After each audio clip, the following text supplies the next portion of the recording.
दो पंक्तियों से मैं अपनी बात को शुरू करूंगा। और वो पंक्तियां एक कुछ इस प्रकार हैं कि लेकिन नौका तट छोड़ चली, फिर पता नहीं किस ओर चली। यह बीच नदी की धारा है, सूझता न कूल किनारा है। यह बीच नदी की धारा है, सूझता न कूल किनारा है। अब लील भले ले धार मुझे, लौटना नहीं स्वीकार मुझे, लौटना नहीं स्वीकार मुझे। हेलो फ्रेंड्स, आज हम आधुनिक भारत के इतिहास को रिवीजन पॉइंट ऑफ व्यू से अपना लेक्चर क्रिएट कर रहा हूँ। दरअसल ये बेसिकली खुद के लिए है, क्योंकि इस बार मुझे सिविल सर्विसेज 2022 में अपीयर होना है। तो उसी पॉइंट ऑफ व्यू से जो कुछ मैंने पढ़ा है उसको एक प्रकार से शॉर्ट फॉर्म में फॉर्मुलेट करके रखना चाहता हूँ। और मैं चाहता हूँ कि अगर मैं लाभान्वित अपने वीडियो से तो होऊंगा ही, मैं चाहता हूँ एक सामने वाले लोग भी इससे लाभान्वित हों। और तो ये और भी मेरे लिए गर्व की बात होगी। तो शुरू करते हैं। Let's start the session for today. ये आधुनिक भारत क्या होता है? आधुनिक भारत की जब हम बात करते हैं तो क्या मतलब होता है, क्या मायने इसके लगाए जाते हैं कि आधुनिक भारत का मतलब होता है कि यहाँ की राजनैतिक व्यवस्था में परिवर्तन, या यहाँ की सामाजिक व्यवस्था में परिवर्तन, या सामाजिक व्यवस्था में परिवर्तन के साथ साथ राजनैतिक व्यवस्था में परिवर्तन, या फिर सामाजिक व्यवस्था के अनुरूप ही होता है राजनीतिक व्यवस्था सामाजिक व्यवस्था के अनुरूप फॉर्मुलेट होती है। तो आप इन पर विचार करें और बताएं कि जब इतिहास का विभाजन हुआ तो क्या ऐसे कारण रहे होंगे कि इतिहास को आधुनिक इतिहास कहा गया। कौन से ऐसे कारण रहे होंगे? ठीक है, हम स्टार्ट करते हैं। 1453 कुस्तुतुनिया पर जब तुर्कों का आक्रमण हो जाता है, उस क्षेत्र पर अधिकार हो जाता है, बेजेंटाइन साम्राज्य का जो पूर्वी बेजेंटाइन साम्राज्य की राजधानी है कुस्तुतुनिया, उस पर आक्रमण हो जाता है, उस क्षेत्र पर अधिकार कर लेते हैं तुर्क। तो एशिया की यूरोप से कनेक्टिविटी कट हो जाती है, व्यापार के सभी मार्ग अवरुद्ध हो जाते हैं, और हम वहाँ के जो बौद्धिक चिंतक थे वो उस तुर्कों के द्वारा संरक्षण नहीं पाते, बल्कि वापस वहाँ से हट जाते हैं। और अपने बचाव के उद्देश्य से वो इटली, जो उस समय का सबसे फ्लोरिश शहर हुआ का इटली का रोम, वहाँ आकर आसपास के क्षेत्रों में, भूमध्य सागर के क्षेत्रों में आकर अपनी शरण लेते हैं। और चूंकि बौद्धिक चिंतक हैं तो अपने विचारों को अभिव्यक्त करते हैं, वहाँ समाज में फैलाते हैं। तो लोगों में एक प्रकार की तार्किक बौद्धिक विकास समाज का होना प्रारंभ हो जाता है। और फिर लोग जो वहाँ पर जो एग्जिस्टिंग धर्म था, जो तर्कवाद और बौद्धिकतावाद के जस्ट अपोजिट था, रोमन कैथोलिक धर्म जो था, वहाँ पे रूढ़िवादियों की बात करता था। वो तो इतना रूढ़िवादी था कि स्वर्ग जाने के टेंडर लिए जाते थे। मैं अपनी भी संस्कृति में पुराणवाद जो है उसमें बहुत सारी भारतीय संस्कृति में भी ये कमियां पाई गई। तो यूरोप में भी कहीं ना कहीं वो चीज़ देखने को मिलती है। तो ये तो 15वीं शताब्दी में तर्कवाद का विकास हुआ, पुनर्जागरण काल जिसे हम रेनेसा कहते हैं। तो पुनर्जागरण काल क्यों, जागरण काल क्यों नहीं, ये प्रश्न भी तो उठाया जा सकता है। बिल्कुल उठाया जा सकता है। तो पुनर्जागरण काल इसलिए क्योंकि पहले 4वीं और 5वीं शताब्दी में जो बेंजेंटाइन साम्राज्य था, उसके संरक्षण में जो समाज था वो बहुत ही प्रोग्रेसिव था। महिलाओं की स्थिति जो थी वहाँ पर उस समाज में बहुत ही अच्छी हुआ करती थी। लोगों का एक वैज्ञानिक टेम्परामेंट हुआ करता था, वैज्ञानिक दृष्टिकोण हुआ करता था उस समाज में। तो लेकिन जब भी कोई समाज समय के साथ आगे बढ़ता है तो उसमें विभिन्न प्रकार की कुरीतियां आ जाती हैं। तो सेम वैसा ही बेंजेंटाइन साम्राज्य में भी हुआ। हम उसकी तुलना भारतीय परिप्रेक्ष्य में भी कर सकते हैं कि जब वैदिक काल आरंभ हुआ, वैदिक काल उत्तर वैदिक काल तक जो जो समाज हुआ करता था वो बहुत ही प्रोग्रेसिव माइंडसेट का था, बहुत ही वैज्ञानिक टेम्परामेंट पे आधारित था। महिलाओं की स्थिति बहुत ही अच्छी हुआ करती थी। लेकिन जैसे जैसे समाज की विचारधारा आगे बढ़ती है, समाज में विभिन्न प्रकार की कुरीतियां आ जाती हैं। समाज में पहले कर्म कर्म के आधार पर वर्णों का विभाजन हुआ करता था। जो भी यानी जो भी मतलब व्यक्ति अपने कर्मों के आधार पर समाज में प्रतिष्ठा का पात्र होता था। अगर कोई समाज को दिशा निर्देश देने का कार्य करता था, शिक्षा देने का कार्य करता था, लोगों को उनकी पार्श्विक वृत्तियों से मुक्त करके सही दिशा में ले जाने का प्रयास करता था, वो कार्य ब्राह्मणों का होता था। राज्य को संरक्षण देना, राज्य को संरक्षण, प्रजा का संरक्षण करना, ये क्षत्रियों का कार्य हुआ करता था। लेकिन इसमें कोई निर्धारित नहीं था कि क्षत्रिय ही होंगे, वो तो कर्मों के आधार पर था जिसका निर्धारण ब्राह्मण करते थे और इस प्रकार से था। लेकिन समय के साथ आते आते उत्तर वैदिक के बाद हम मौर्य काल देखते हैं। मौर्य काल में तक आते आते महिलाओं की स्थिति कुछ हद तक ठीक थी। जो राज्य होता था वो जो राज्य होता था वो, जब हम पहले वैदिक काल में देखते हैं तो राजा जो होता था उसका चुनाव होता था। सभा एवं समिति की बात करते हैं हम, उसके द्वारा राजा का चुनाव होता था, उनकी मंत्री परिषद होती थी, उसकी सलाह राजा पर बाध्यकारी होती थी। इस प्रकार से हम कुछ पढ़ते हैं। लेकिन समय के साथ जैसे हम मौर्य काल तक आते हैं तो मौर्य काल में महिलाओं की स्थिति डाइल्यूट होना स्टार्ट हो जाती है और राजा जन्मों के आधार पर जन्मूला हो जाती है व्यवस्था। और जो समाज में पदाधिकारी हैं वो भी जन्ममूला हो जाते हैं। बहुत से ऐसे साक्ष्य मिलते हैं हमको मौर्य। और गुप्त काल तक आते आते वो स्थिति बहुत ही बदतर हो जाती है। महिलाओं की देखो, किसी भी समाज में किसी भी व्यक्ति की अगर बात की जाए कि उसकी स्थिति के निर्धारण, उसकी समाज में प्रतिष्ठा की स्थिति के निर्धारण के लिए कौन से आधारभूत, तो सबसे पहले मैं मानता हूँ आर्थिक सशक्तिकरण।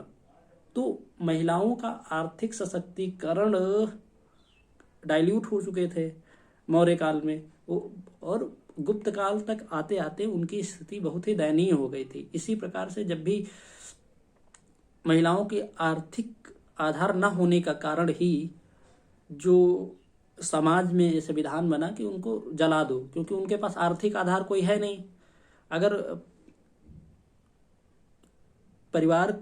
परिवार में जो आर्थिक संचालन का जो नेतृत्व करता था वो पति करता था। अगर पति की डेथ हो गई, मृत्यु हो गई मान लो, तो अब जो आर्थिक संचालन महिलाओं पर नहीं छोड़ा जा सकता। इसीलिए महिलाओं के लिए सती प्रथा की व्यवस्था का प्रारंभन किया गया। सती प्रथा की उनको जला दो, ये था।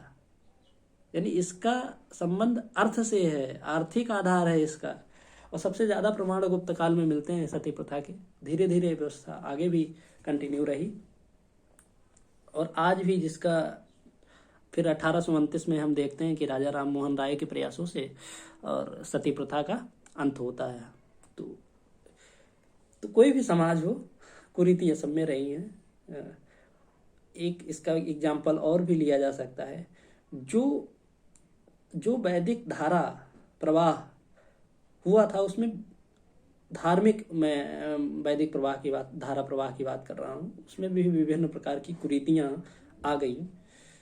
हिंदू धर्म में कुरीतियाँ आ गई थी, जिसको दूर करने के लिए फिर पहले बौद्ध धर्म, जैन धर्म और आजीवक संप्रदाय ये सब आए, उसमें विद्यमान कुरीतियों को हटाने के लिए। वो धर्म से अलग नहीं उसको देखा जा सकता, भारतीय धर्म से, भारतीय संस्कृति से उसको अलग करके नहीं देखा जा सकता, लेकिन उस समय उनमें इतनी ज़्यादा कुरीतियाँ आ गई थी कि उनके लिए जो हिंदू जो एक धारा में उपयोग किए जाने वाले जो पहचाने जाने वाले तत्व थे उनको प्रयोग में नहीं लाए। न ही बौद्ध धर्म के प्रवर्तक महात्मा बुद्ध जी और न ही महावीर स्वामी जी, न ही आजीवक संप्रदाय के जो नेतृत्व करता थे, उन्होंने उपयोग नहीं किया। उन्होंने अलग तरीके से धर्म को, अलग तरीके से, लेकिन मैं ये कहना चाहूँगा धर्म का विरोध कभी नहीं होता। धर्म का सार तत्व एक होता है, सत्य कभी अलग नहीं होता है, सत्य का सार तत्व एक होता है। इसीलिए धर्म कभी विरोधाभासी नहीं हो सकते। धर्म अगर अरब के प्रदेश से उठ रहा है तो वहाँ की स्थितियों के अनुसार वो सत्य का खोजी होगा, सत्य का अन्वेषण करेगा। लेकिन आज का समाज जिस संप्रदायवाद के आधार पर विखंडित है, उसका वास्तविक धर्म से दूर दूर तक रिश्ता ही नहीं है। मेरी यही मनोकामना है कि समाज को उस दिशा में अग्रसर होना चाहिए। और फिर जैन धर्म और बौद्ध धर्म जो समाज को सही दिशा देने के लिए खड़े हुए थे, उनमें भी विकृतियां आ गईं। फिर उन्हीं जैन और बौद्ध धर्म को सुधारने के लिए फिर हिंदू धर्म में के प्रवर्तक शंकराचार्य उसको सुधारने के लिए प्रयत्न करते हैं। तो हम देखते हैं ना कि ये जब धर्म की धारा बह रही है तो उसमें सुधार और असुधार, फिर सुधार, तो ये प्रवाह क्रम अभी भी जारी है, आगे भी चलता रहेगा। तो मेरे कहने का मतलब, वो चाहे यूरोपीय समाज हो, भारतीय समाज हो, कुरीतियां एक अच्छाई जो कुछ समय के लिए अच्छाई होती है, बाद में वो अपने आप उसमें विकृतियां आ जाती हैं समय के साथ। तो और इसीलिए हमें उपनिषद की एक बात मुझे याद आती है, सत्य कोई बात नहीं होती है। सत्य समय के साथ, जब भी तो सत्य को आप बात का रूप देना या किसी शब्द का रूप देने का प्रयास करोगे, समाज उसको विकृत कर देगा। बहुत ही अच्छी ये बात मुझे बहुत ही अच्छी लगती है कि हाँ, जो सत्य कोई बात तो नहीं होती है, सत्य को सिर्फ जाना जा सकता है, सत्य तक पहुंचा जा सकता है।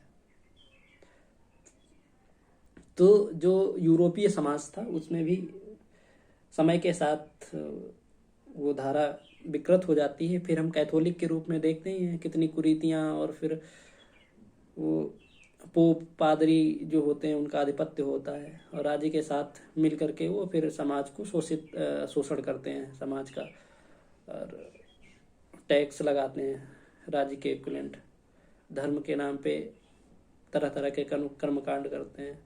तो यूरोप, जब पूर्वी बेंजेंटाइन साम्राज्य जो था, वहाँ से जो बौद्धिक चिंतक थे, अब पश्चिमी रोम साम्राज्य जिसका केंद्र इटली का रोम हुआ करता था, उन क्षेत्रों में आते हैं तो अपने विचारों को फैलाते हैं। तर्कवाद का विकास होता है। तर्कवाद के विकास के साथ ही वो एशिया के साथ व्यापार संबद्धता के लिए प्रयास के लिए नए नए तरह के खोजों के ओर अग्रसर होते हैं, और उनमें फिर पुर्तगाली सबसे पहले शुरुआत करते हैं, फिर डच, और फिर ब्रिटेन, फिर आपसी होड़ लग जाती है उसमें, आपस में सब आते हैं। सबसे पहले पुर्तगाली आते हैं। पुर्तगाली में हम कहते हैं, पुर्तगाली में 1487 में जो वहाँ के सम्राट थे वो मैनुअल प्रथम, और वहाँ के जो राजकुमार थे हेनरी द नेविगेटर। तो हेनरी द नेविगेटर यात्राओं को बहुत ही ज़्यादा प्रश्रय देते थे कि आप जाओ, यात्रा करो, पता लगाओ कि कहाँ पे संसाधन है, और फिर उस हिसाब को अपने हम अनुसार वहाँ से ट्रेड करेंगे। तो अफ्रीका का मानचित्रण भी हेनरी द नेविगेटर ने किया था, पश्चिमी अफ्रीका का बेसिकली। तो 15वीं शताब्दी के उत्तरार्ध यानी 1487 ईस्वी में बार्थोलोम्यू डियाज नाम के एक व्यक्ति केप वर्दे, जो अफ्रीका का पश्चिमी बिंदु है, वहां से होते हुए वे अफ्रीका के दक्षिणी बिंदु केप ऑफ गुड होप तक बार्थोलोम्यू डियाज आए। बेसिकली उन्हें इंडिया की खोज के लिए भेजा गया था, क्योंकि आप जानते ही हो मार्को पोलो जो 12वीं शताब्दी में पूर्वी देशों की यात्रा की, जिसमें भारत और चीन इन देशों की थी। तो जब यहाँ से वो यूरोप गया, इटली गया, बेसिकली वो इटली से था, तो इटली जब गया तो वहाँ अपनी यात्रा वृत्तांतों में ये बात लिखी कि इंडिया और चाइना कितने फ्लोरिश कंट्रीज हैं, कितने संसाधन युक्त कंट्री हैं, कितना प्रोग्रेसिव कंट्री, कितना आगे हैं, संसाधन बहुत ही ज़्यादा हैं। तो जब ये बात लिखता है तो लोगों में, यूरोपीय समाज में एक प्रकार से हलचल का माहौल होता है कि यार क्यों ना हम वहाँ पहुँच के ट्रेड करें और अपना भला करें और प्लस में समाज का तो भला करें व्यापार करके। उसी उद्देश्य से फिर ये, तो उसमें बार्थोलोम्यू डियाज वापस केप ऑफ वर्दे होते हुए केप ऑफ गुड होप तक पहुंच पाता है, उससे आगे नहीं जा पाता है वो, और वापस लौट जाता है। फिर पुर्तगाल वास्को डी गामा को भेजता है, और वास्को डी गामा भी वही रूट फॉलो करते हुए केप ऑफ वर्दे होते हुए मोजाम्बिक चैनल से होते हुए फिर वो कालीकट तक पहुंच जाता है, भारत की खोज कर देता है यूरोपीय प्रोस्पेक्ट से। खोज क्या, भारत पहले नहीं था, पहले भी था, लेकिन यूरोपीय दृष्टिकोण से भारत की खोज हुई है। अच्छा, ठीक है। उस समय जमूरिन का शासन था, तो जमूरिन उनका बहुत ही स्वागत करता था उस समय। लेकिन एक बात और भी देखना बनता है, उस समय भारतीय जो रजवाड़े थे उनमें कोई फेडरेशन नहीं था। जो भी राज्य थे आपस में विखंडित राज्य थे, छोटे छोटे राज्य आपस में एक दूसरे से लड़ते रहते थे, ठीक है। फिर जब ये वास्को डी गामा यहाँ केरल, जो मसालों का बगीचा भी कहा जाता है, यहाँ से मसाले लेकर गया तो 20 गुना प्रॉफिट, उसको 60 गुना प्रॉफिट हुआ। ट्रांसपोर्टेशन कास्ट, जो परिवहन लागत है उसको हटा करके उसको 60 गुना ज़्यादा लागत हुआ। और मसालों के आप जानते हो वहाँ की, क्योंकि समशीतोष्ण क्षेत्र है यूरोप, तो वहाँ पे मांस के साथ मसाले की बहुत ही ज़्यादा उपयोगिता होती है, और भारतीय मसाले तो फिर कहना ही क्या। तो वहाँ ले जा करके 60 गुना प्रॉफिट कमाता है। तो लोग, ये उत्सुकता का एक मुद्दा हो जाता है कि भारत के साथ व्यापार करना कितना ही जबरदस्त होगा, कि बताओ 60 गुना ज़्यादा मुनाफा। तो इसी को ध्यान में रखते हुए हेनरी द नेविगेटर की बात मैं पहले ही कर चुका हूँ, तो एक कंपनी बनाई जाती है, पुर्तगाली ईस्ट इंडिया कंपनी, जो भारत में व्यापार के दृष्टिकोण से आती है। अपना पहला कारखाना को चीन में बनाती है, और अपने साथ में बहुत सारे चीज़ों को भी लेकर आती है। यूरोप से आलू हो गया, पपीता हो गया, अनानास हो गया, लाल मिर्च हो गया, etc, और भी सारे, सब पुर्तगाल की देन है भारत में। तो और फिर उस कंपनी फैक्ट्री जो यहाँ पे कोचीन में पहली फैक्ट्री लगाती है, फैक्ट्री नहीं कह सकते, फैक्ट्री मतलब मैन्युफैक्चरिंग नहीं होती थी उसमें, लेकिन हाँ कोठी दृष्टिकोण से कि हाँ वो सेंटर होगा, वहाँ से जो चीज़ें भारत में व्यापार के लिए कलेक्ट की जाएगी वो उस कोठी में एक प्रकार से वेयर हाउस कह सकते हैं कि एकत्रित कर रहे हैं, फिर उनको ट्रेड के लिए आगे भेजा जाएगा उनको। तो इस प्रकार से था। कोचीन पहली फैक्ट्री बनती है, कोचीन होती है, फिर कोच्चि होती है।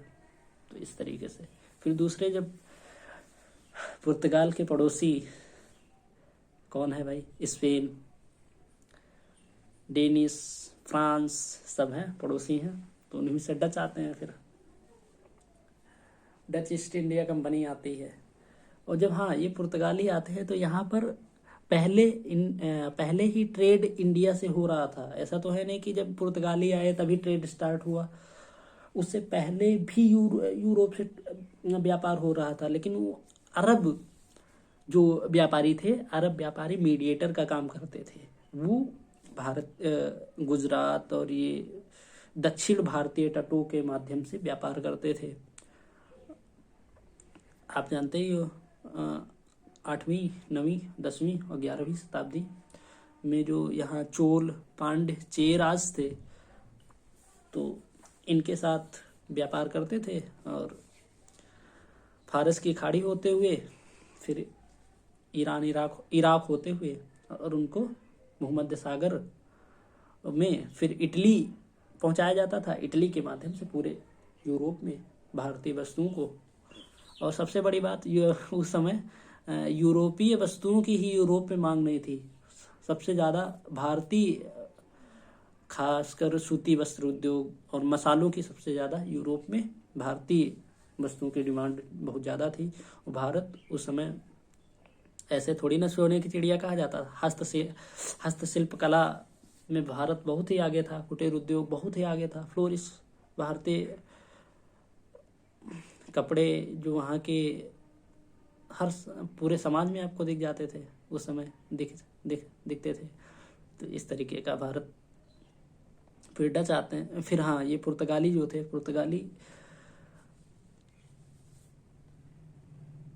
2-3 बातें जानना चाहेंगे हमने कि अल्मीडा था जो पुर्तगाली पहला गवर्नर बनकर आता, वो फैक्ट्री को नियंत्रित करने के लिए। तो उसने अपने बेस बनाए हिंद महासागर में, मतलब ब्लू वाटर पॉलिसी जिसे कहते हैं। तो ब्लू वाटर पॉलिसी क्या है? बेसिकली ब्लू वाटर पॉलिसी ये है कि आप अगर हिंद महासागर के माध्यम से व्यापार करना चाहते हैं तो आप एक प्रकार से हमसे परमिशन लोगे फिर व्यापार करोगे। यही था ब्लू वाटर पॉलिसी। यानी हम पूरे हिंद महासागर के संरक्षक हैं। अगर आप ट्रेड करना चाहते हैं तो आप हमारे पास आइए और हमसे एक प्रकार का परमिट लीजिए, फिर जाके ट्रेड करिए। इस तरीके से था। तो मैं कह रहा था कि हाँ, तो भाई अरब जो ट्रेड कर रहे हैं, अगर आप ट्रेड करने के दृष्टिकोण से आओगे तो उनको हटाना तो पड़ेगा ना भाई। तो इनकी फिर जो अरब और भी जो व्यापार करते थे उनसे भिड़ंत होती है, हटाते हैं उनको। और इस प्रकार से हिंद महासागर में इनका एक अधिकार हो जाता है। 3 बेस बनाए जाते हैं बेसिकली इनके, पुर्तगालियों के। एक होता है फारस की खाड़ी, हरमुज, दूसरा गोवा, तीसरा मलक्का डेल्मा, मलक्का जल संधि जो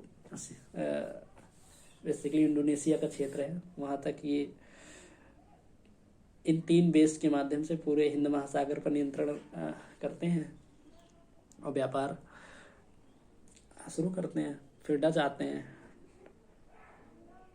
डच जो कंपनी है ज्वाइंट वेंचर है। ज्वाइंट वेंचर मतलब ये कंपनी जो है सरकार और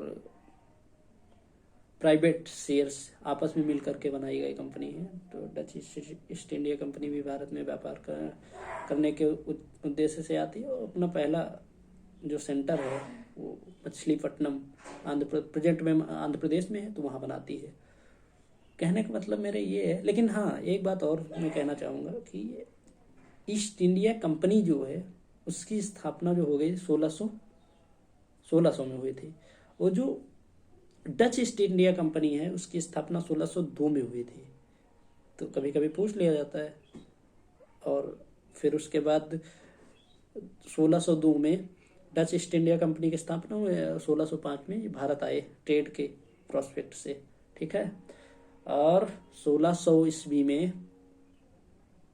जो ब्रिटिश ईस्ट इंडिया कंपनी की स्थापना हुई, और 1608 में ये भारत आए थे व्यापार के दृष्टिकोण से। तो ये प्रश्न जायज से बन जाता है कि जब ईस्ट इंडिया कंपनी की स्थापना हुई उस समय भारत में किसका शासनकाल था? इसलिए उत्तर भारत में मुगलों का था। मुगलों में भी किसका था? अकबर के समकालीन ईस्ट इंडिया कंपनी की स्थापना हुई थी। और जब ईस्ट इंडिया कंपनी भारत में व्यापार करने के उद्देश्य से आई, उस समय भारत में किसका शासनकाल था? जहांगीर का था भाई। 1608 1605 में क्योंकि अकबर की मृत्यु हो जाती है, तो 1608 में जहांगीर का शासनकाल था, राइट, ठीक है। तो अंग्रेजों ने भी अपनी पहली जो फैक्ट्री है वो कोचीन में, हालांकि सूरत में लगाने का प्रयास किया था, लेकिन मुगलों के अधीन उनको पास नहीं मिला, तो वो वहाँ पे हटा दिए गए। फिर मछलीपट्टनम में जाके अपनी पहली फैक्ट्री खोलते हैं। फिर हालांकि 1611 में उनको मिल जाती है इजाज़त, और वो जाकर के खोलते हैं, सूरत में भी खोलते हैं। फिर हुगली,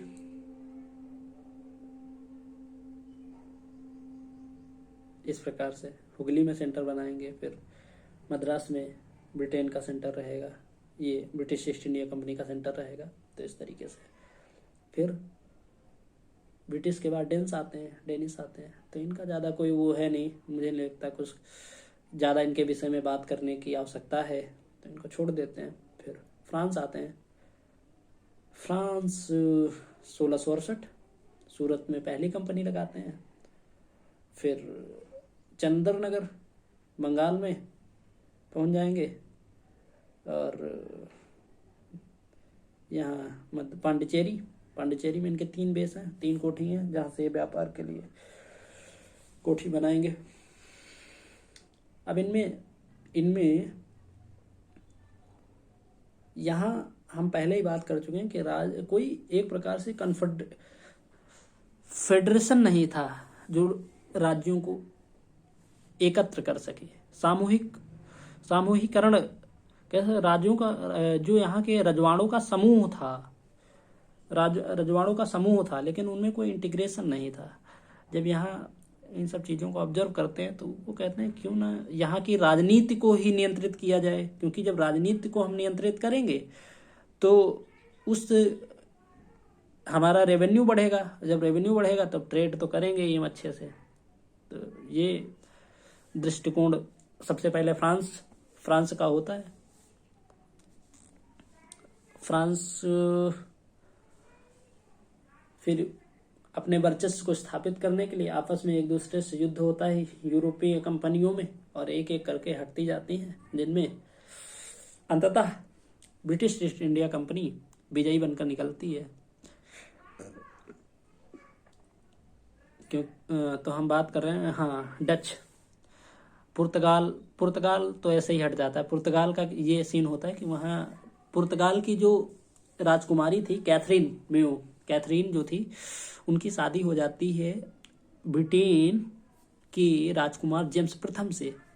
ये बात है 1600, अगर मैं सही हूँ तो 1668 की बात है, 1668।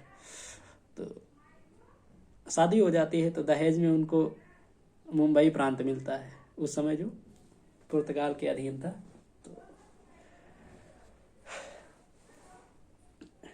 तो ब्रिटेन को जब ये मिल जाता है, तो ब्रिटेन फिर उसको ईस्ट इंडिया कंपनी जो भारत में यहाँ पर व्यापार कर रही थी उसको दे देता है 10 पाउंड कि आप हमको देना, और आप मुंबई से रेवेन्यू कलेक्ट करो, उस पर पॉलिटिकल स्टेबिलिटी स्थापित करो। ठीक है, समझ में आ गया ये वाला। उसके बाद फिर ये होता है कि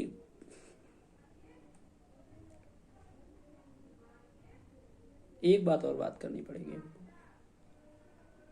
उस समय जब ये सब चल रहा था, उसी समय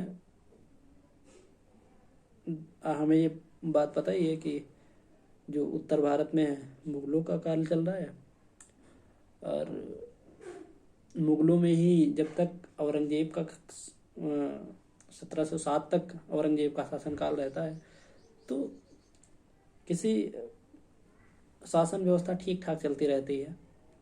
हालांकि जो नींव अकबर ने रखी थी उसको वो हिला के रख देता है।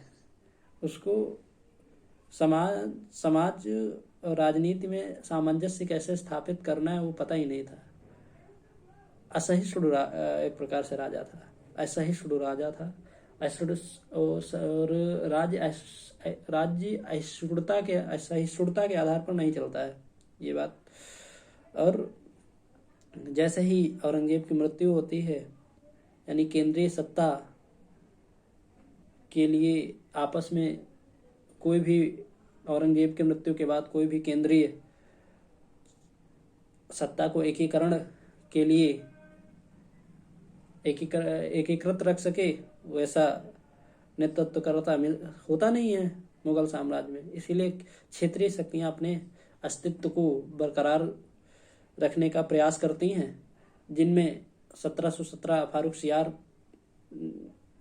के आते आते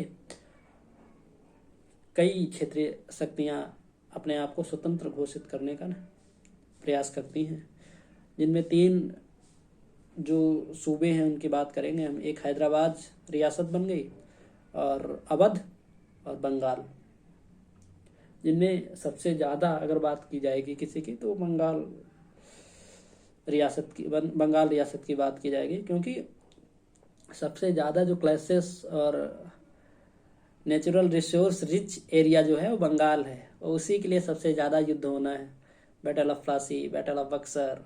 हाँ, तो फिर जब तो हम बात कर रहे थे, फिर 1759 होता है बैटल ऑफ बेदरा। इन द बैटल ऑफ बेदरा डचों को ये हरा देते हैं, अंग्रेज हरा देते हैं। फिर 17 फ्रांसीसियों से तो युद्ध चल रहा था। फ्रांसीसी से युद्ध 1748 से 1748-49 में ऑस्ट्रिया के उत्तराधिकार को लेकर के युद्ध हो रहा था यूरोप में, जिसके परिणाम स्वरूप इंडिया में भी यहाँ की जो ईस्ट इंडिया कंपनी है और फ्रांस ईस्ट इंडिया कंपनी है आपस में लड़ रही थी। ऑस्ट्रिया के उत्तराधिकार का कहने का मतलब ये है कि जो व्यक्ति ऑस्ट्रिया में राजा बनेगा वो इस बात पर निर्भर करता है कि वहाँ के जो पोर्ट है, बंदरगाह हैं, उनको कौन सा देश एक्सेस करेगा। इसीलिए फ्रांस चाहता था कि हमारी कठपुतली राजा वहाँ पर राज करे और हम उनके बंदरगाहों को बिना टैक्स बिना करके एक्सेस करें। यही सेम मंशा ब्रिटेन की भी थी कि हमारी कंपनियां उन चीज़ को एक्सेस करें बढ़िया सा। ठीक है, तो जिसके चलते यहाँ आपस में भिड़ गई। और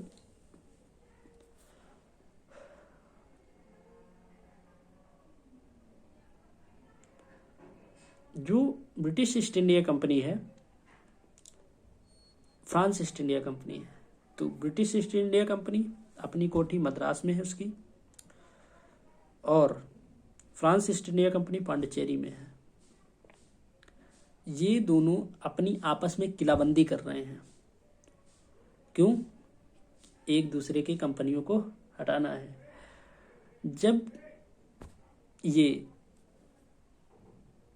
फ्रांस अपनी किलाबंदी कर रहा है, तभी वो जो ब्रिटिश मद्रास, जो जिस मैंने बोला ना, ब्रिटिश इंडिया कंपनी है, वो उस कर्नाटक वाले क्षेत्र में जो उस समय राजा हुआ करते थे अनवरुद्दीन, उनके पास जाते हैं कि अरे राजा हो आप, बताओ किलाबंदी कर रहे हैं, इनको किलाबंदी करने की क्या आवश्यकता है, बताओ आपके राज्य में बिना पूछे ही किलाबंदी कर रहे हैं। तो कहते हैं बात तो यार सही कह रहे हो भाई। जैसे मान लो एक मकान मालिक और किराएदार हैं, तो बिना मकान मालिक से पूछे किराएदार कुछ ऐसा करने लगे या घर बनवाने लगे तो ये तो उचित नहीं है ना। तो कहा बात तो यार सही कह रहे हो। तो ब्रिटेन ने कहा, जो ब्रिटिश ईस्ट इंडिया कंपनी है उनको रोकने के लिए बोला, तो जाके बोले भाई क्यों कर रहे हो भाई ऐसा। तो बोले ये फंसाने की चाल है। तो ये मतलब ये आपस में लड़ना चाहते थे, यानी आपस में एक अपना वर्चस्व स्थापित करना चाहते थे कि ये जो कंपनियां हैं आपस में एक दूसरे की विरोधी थी। तो जब ये अनुद्दीन ने मना किया तो फ्रांसीसी जो कंपनी थी उसने इसका विरोध किया। जैसे ही विरोध किया तो अनुद्दीन ने अपनी सेना भेज दी 10,000 के नेतृत्व में, अपने पुत्र के नेतृत्व में 10,000 की सेना भेज दी। और उस समय मतलब जो फ्रांसीसी कंपनी जो पांडिचेरी में थी उसके पास 250 सैनिक थे, 250 सैनिक, जिसमें 750 भारतीय सैनिक थे, भारतीय सैनिक थे, यानी 1,000 की कुल सेना, और सामने 10,000 की सेना। इन 1,000 की सेना ने 10,000 सेना को प्रबंधित तरीके से हरा दिया। जैसे अब खुद सोचो 10,000 की सेना, 1,000 की सेना, जब 1,000 की सेना ने 10,000 की सेना को हरा दिया तो फ्रांस ईस्ट इंडिया कंपनी जो उस समय डुप्ले के नेतृत्व में थी उसकी तो पॉलिटिकल जो राजनीतिक भूख थी वो और भी जागृत हो गई। अरे वाह, 1,000 की सेना 10,000 को हरा दिया, बहुत सही, बहुत सही।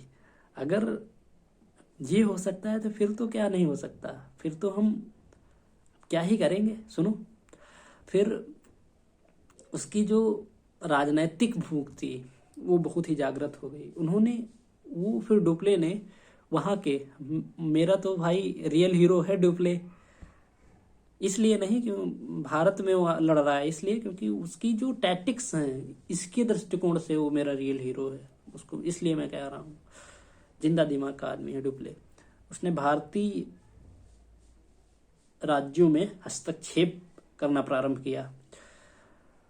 उस समय हैदराबाद और कर्नाटक उत्तराधिकार को लेकर के आपस में, जो वहाँ के एग्जिस्टिंग राजा थे उनकी डेथ हो गई थी कर्नाटक में, तो उत्तराधिकार को लेकर कर्नाटक में युद्ध वो चल रहा था कि कौन उत्तराधिकारी बनेगा, और हैदराबाद में सेम ऐसे था। तो डुप्ले ने वहाँ की राजनीति में डायरेक्ट इंटरफेयर। सहायक संधि को सबसे पहले इसी डुप्ले ने स्टार्ट किया था सही तरीके से, लेकिन उसका इम्प्लीमेंटेशन लॉर्ड वेलेस्ली ने सही तरीके से किया था। शुरुआत इसने की थी, सही तरीके से लागू वेलेस्ली ने की थी, बात ध्यान रखना। तो क्या हुआ, इसने ट्रिपल अलायंस बनाया, फिर डुप्ले ने ट्रिपल अलायंस बनाया। ट्रिपल अलायंस था डुप्ले और चंदा साहेब का कर्नाटक से, और मुजफ्फर जंग, 3 लोगों का एक अलायंस बना। और उधर अंग्रेज भी पीछे कहाँ से रहने वाले, उनका भी अलायंस बन गया, जो नासिर जंग और ये कर्नाटक में जो है, तो इनका भी अलायंस बन गया। फिर ये आपस में युद्ध होता है जिसमें जो चंदा साहब होते हैं वो हरा देते हैं, यानी फ्रांस का जो अलायंस था वो जीत जाता है। और इसके बदले फ्रांस डुप्ले को बहुत सारे धन मिलता है और जमींदारी, बहुत सारा भू क्षेत्र मिलता है, रेवेन्यू राइट्स मिल जाते हैं। ये बढ़िया है। फ्रांस कहता है बहुत सही। तो ये नीति कि हाँ, राजाओं में डायरेक्ट इंटरफेयर करो, फिर उनसे राजनीतिक और आर्थिक हितों को साधो अपने, बहुत सही। उसी समय दक्षिण भारत में क्या होता है, एक नई घटना होती है। नई घटना ये होती है कि रॉबर्ट क्लाइव जो एक प्रकार से सैनिक था वो पूरा पासा ही पलट देता है। कैसे? इनके त्रिगुट से चंदा साहब को निकाल करके, इनका त्रिगुट था डुप्ले का, डुप्ले, चंदा साहब और मुजफ्फरजंग, या आरकूट जो कर्नाटक का एक क्षेत्र है। ये जो रॉबर्ट क्लाइव है आरकूट का घेराव कर देता है। जैसे ही आरकूट का घेराव करता देता है, चंदा साहेब उसको खाली कराने के लिए आते हैं आरकूट पर, आरकूट की तरफ आगे बढ़ते हैं। और जैसे ही सोची समझी रणनीति के तहत रॉबर्ट क्लाइव उनको निपटा देता है। बहुत सही बेटा। धीरे धीरे कर्नाटक वार आगे होता है। अब तीसरा युद्ध, तीसरा कर्नाटक का जो तीसरा युद्ध है, बहुत ही तीसरा युद्ध इस प्रकार से था कि इनको पता था, ब्रिटिश ईस्ट इंडिया कंपनी को पता था कि अगर जब तक ये डुप्ले रहेगा फ्रांस ईस्ट इंडिया कंपनी की तरफ से भारत में, तब तक हमारे साम्राज्य, हमारी ईस्ट इंडिया कंपनी की फ्लोरिश नहीं हो सकती। क्योंकि अगर कोई बढ़िया क्षेत्र इसके क्षेत्राधिकार में आ गया और वहाँ के धन को ये हमारे विनाश के लिए उपयोग करने लगा, तब तो बड़ी दिक्कत हो जाएगी। इसीलिए ये नासूर बन जाए इससे पहले इसको हटा दो। और आपको जानते हो फ्रांस ईस्ट इंडिया कंपनी जो कि एक सरकारी कंपनी है, वो सरकारी कामकाज तो भ्रष्टाचार किस स्तर तक होता है आपको पता ही होगा, भारत में ही देख लो। हाँ, तो वहाँ के मंत्री, वहाँ के जो सरकार को पैसा खिला करके डुप्ले का ट्रांसफर करवा दिया जाता है। और डुप्ले का ट्रांसफर हुआ, फ्रांस ईस्ट इंडिया कंपनी के विकास के सभी रास्ते बंद हो जाते हैं। सेकेंड युद्ध के बाद उसको बुला लिया जाता है। यही सबसे बड़ी फ्रांस ईस्ट इंडिया कंपनी, उसके पूरा विजन सेट था भाई, क्या क्या करना है, पूरा विजन सेट था भारत पर कैसे राजनीतिक। उसके बाद आते हैं नए ईस्ट इंडिया कंपनी के वो आते हैं, प्रमुख आते हैं, काउंट दी लाली। उनमें दीर्घकालिक दृष्टिकोण था ही नहीं, दूरदर्शिता थी ही नहीं। और फिर युद्ध होता है, वही होता है फिर जो होना चाहिए। जो फ्रांस ईस्ट इंडिया कंपनी है तो हार जाती है।